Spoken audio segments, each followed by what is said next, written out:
Every monthly book should be $3. I'm sorry. It's just the market can't support it. No. Like it, Especially not you for can't. if you have to print them. Well, like let me ask you this: like you've just, and this is going to be our topic for today. Oh, it is, because it has to be, because we have we need, we have news, reviews, and recommendations. So here's our topic. It's like, okay, the comics are getting shorter, the page quality is getting worse, and prices are going up, and competition is stiff. Why should I spend triple the cost of a book? Always. This book is $6. That's outrageous. There's no ads. That's amazing. Now, is it a debut? Is it a first issue? It is. So, I mean, that makes sense. It is a first issue, right? But so, it is an oversized. Yeah. Well, and the other thing is, all of this is the story. The rest of it's like supplemental materials. Like, well, an Image can afford to do that because that's Greg Rucka's problem. Yeah, I guess that's what it is. Image is all about, like, listen, you're taking on the cost. Yeah, I guess that's really what it is. Like, you could load it with ads. We don't care. Marvel and DC are paying a much larger set of people to make this happen. Yeah, I guess that's really what it is. But they do exist. Yeah, they do exist. It's just like, I think all of the X-Men, like the Sins of Sinister, I think those are $5, but I think they're longer. I think. Here it is right here. Nope, never mind. I'm wrong. They're just more expensive and also only 25 pages. Right, well, because they know they can get shit. But I guess it's 25 pages essentially of story, because my thing's saying it's 25 pages. Yeah. And Comixology doesn't show you the ads. That's true. So I'm getting 25 pages of story, which means I guess it is technically longer if you got it in print. Yeah. No, it's true. So I guess it's just like, I don't have a solution to this problem, this unique issue of like, you're in a niche market, you need to be competitively priced, but also you need to consider your competition, which is more expensive, or at least it's, I mean, if I buy 2 comic books, that's essentially the price of a monthly subscription to any streaming service. Right.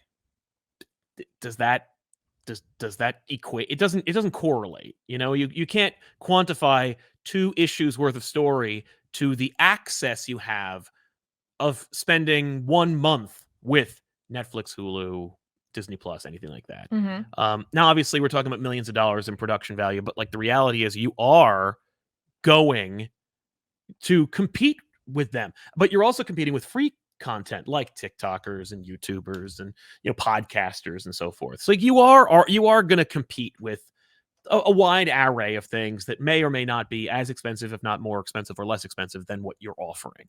But like, as I've always maintained, comics need to reduce or erode the barrier to entry in every and any possible way. Like, you need to remove any barrier because the social barrier still exists, regardless of how much progress we've made, regardless of how much work has gone into like making comic books accessible, diversifying the marketplace, diversifying the demographics, and making superheroes at the very least part of the everyday conversation. If you were reading a comic book, a straight up monthly 22-page, 15-page comic book on the subway, on the school bus, wherever you are, there is a non-0% chance. I would say there's probably a 25% chance that somebody, if given the chance, is going to give you a hard time about it, or at the very least silently judge you. You could say that about a lot of things. Because, you could, but I'll bet if you were holding a phone or a video game console like a Switch, less so. And so that's the problem. You have like a cultural stigma that has been inherited over the decades that is eroding. And I will say that there is progress being made, but largely it still exists. And it's something you have to consider when you are making these kinds of leaps. And so if you can't necessarily make like cultural seismic shifts, or at least you have to trust that the slow passage of time will hopefully make that happen, then you got to find other places to cut. And I think cost is one of them. What about you? What's the deal with cost? Like, $6, $5? Is this outrageous, or is this like we're gonna have to deal with it? Find other ways. Yeah. So I simultaneously do think that we're gonna have to deal with it, because I completely understand it. I don't love it, but I do understand it, especially coming from the big 2, because they do have a profit margin, and they're not just like they're not smaller groups. Like, there's a lot of people that have to be paid off of like a book. It's not just the artists and the writers. There's an entire just like a movie. it's hundreds of people, Yeah. and yet you could watch it for 90 minutes and then immediately dismiss it in hand. Sucked. End of story. Dismissing the hundreds of employees and production designers and Yeah. writers and artists and people. But comic books, same deal. Fewer, but still a not insignificant amount of people worked on one thing that came out that meant to entertain you. Yeah. And yet we are also in a place where like piracy is very much prevalent in this marketplace. I don't know if it's necessarily digging into the profits of like independent comic books the way that some creators say. A lot of independent creators have a real problem with piracy because they're like, I mean, we're talking thousands of units, not tens of thousands of units, and people are reading them online instead of buying them, and that cuts in. And it does. It does. Well, no, affect it definitely. I think that definitely like can hurt an independent book 100%. That's fair, because first of all, they're usually paying for it Well, themselves. they're paying for it themselves. And they like, some folk think, well, it's all right. It's just a couple, like maybe it's just me doing it, or like it's like 10 people doing it, right? But it's like those 10 could make a difference for them. Well, and the reality is, it's not just 10; it's 100. Yeah, and that is it's a hundreds. Huge difference. Yeah, I mean, we could actually pull the data. Like, I don't have that, but like I could get it where we could find out just how many people go to those websites and like how high traffic those websites are. Sure. But you know what I mean. But in terms of like the price, yeah, like. There's some things they can't control. Some things they're going to take advantage of. Like folk know that printing is going up, paper has been going up, but like, and I see that firsthand actually in my own job and creator where it's like, you go to print something and literally week to week the price shifts. Like, and it can go up, it can go down. Pamphlets or brochures, or magazines, like things, all sorts of things. But even like then.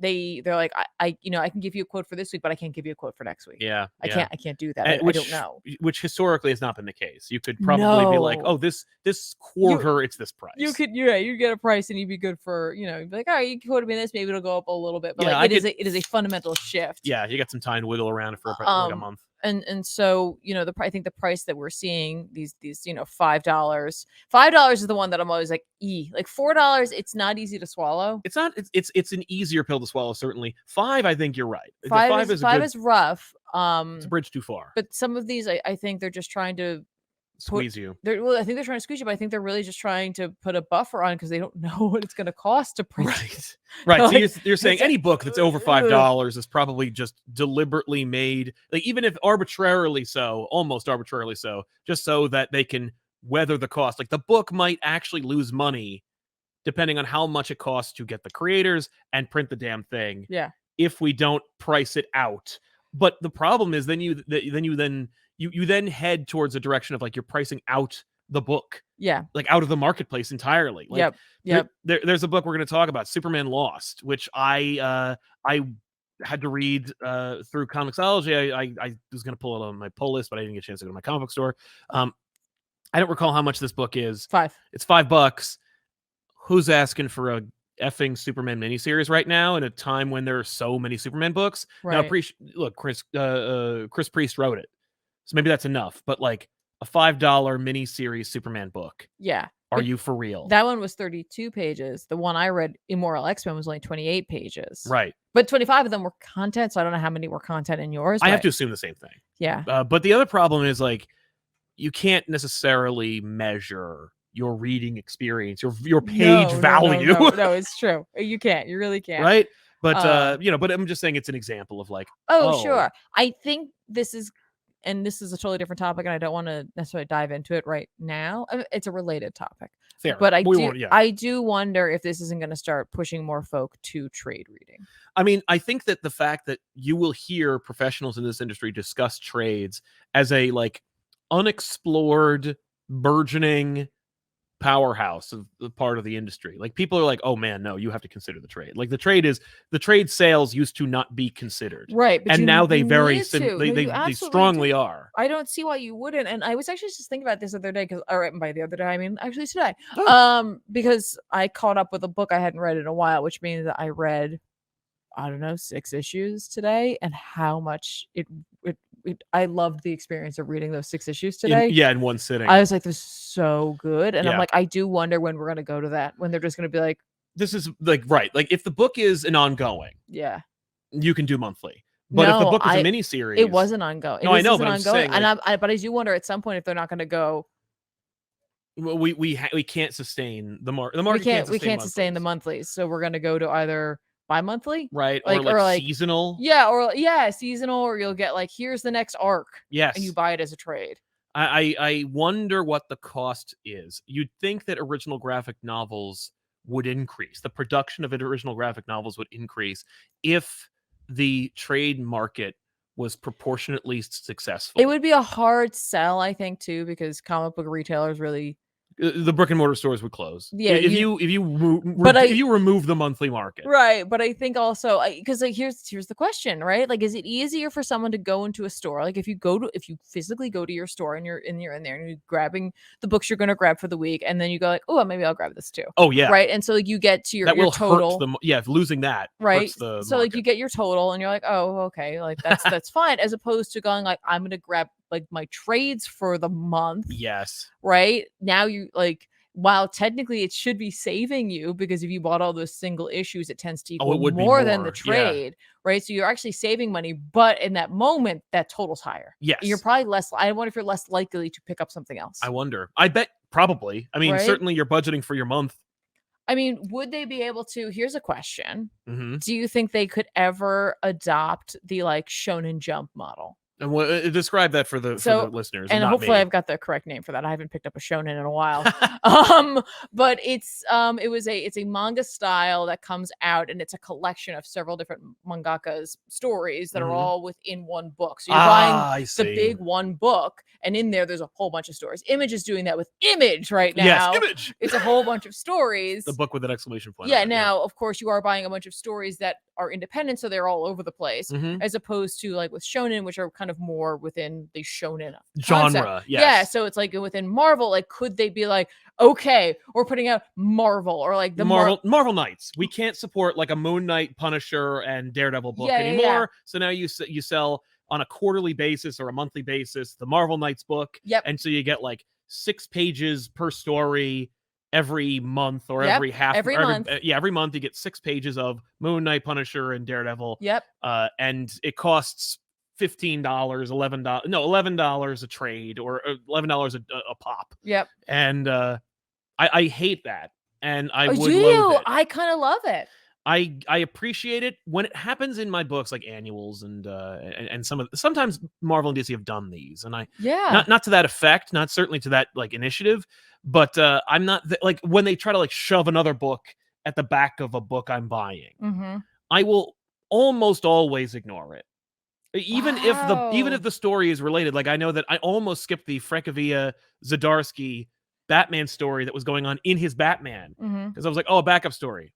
A book that wasn't important enough to be a book, right? And that was my problem. And it's like that's a hang up that I have. That's a you but thing. I wonder, because I am an older comic book fan, how many of us there are, and how many people would be like, I feel cheated. I feel like I'm getting less. You're paying more for less, but are you? I really like this idea quite a bit. Like I would love Marvel Magic.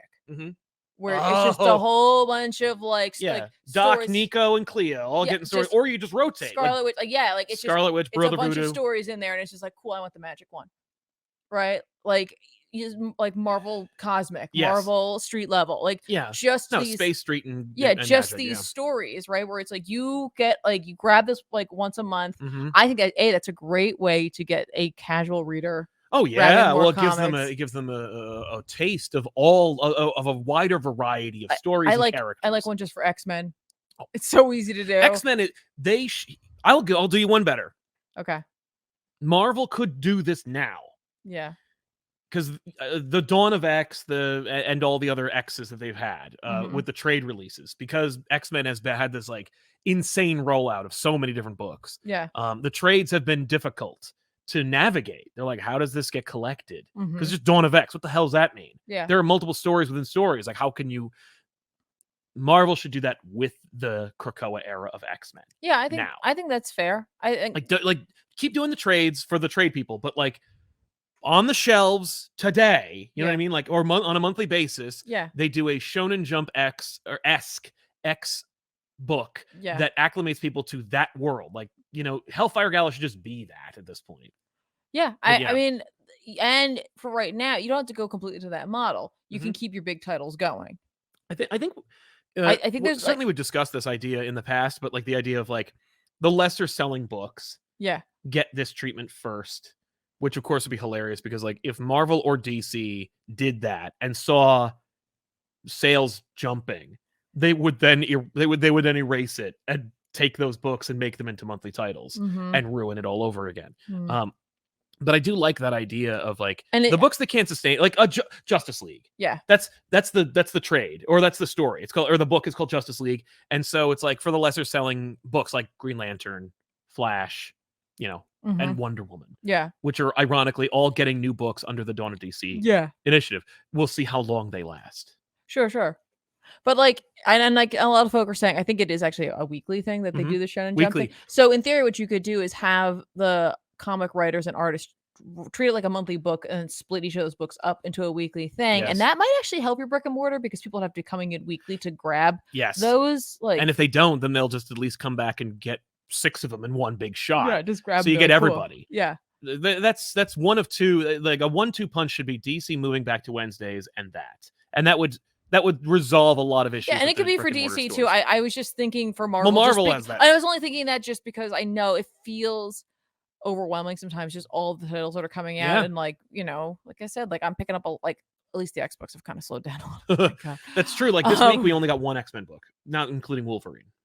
No, yeah, okay, not including Wolverine. I was like, no, actually, there wasn't. There was Excellent as well. Oh yeah, but excellent. That's a Peter Milligan thing. It's still an X title though. Yeah. But you know what I mean? Like I feel like there could be something there, and I would Bishop, love I forgot I'd about love that. to see them try it with something. Yeah. Like I don't know what they would try to start with, like DC, Marvel. I don't care which side does it first. I would love to see them try it, and not just as like a holiday thing. Because I know DC will do that all with the holidays. Yeah, the You get, like, Halloween one, you get and the love one. Halloween, you get the like winter one, whatever, Yes. right? Like No. do it as like you're committed to this. They could try it with some lesser care, not like at the expense of having a Wonder Woman book. More like Blue Beetle, Ambush Bug, and Forager. That way, it's all the bugs. I'm just like I just pick the characters that don't largely have successful books. Yeah, but yeah. So anyway, that's some food for thought. I love it. I like that as a solution. Certainly, it should be considered and tried. I could see DC doing it before Marvel, though Marvel would benefit directly from it.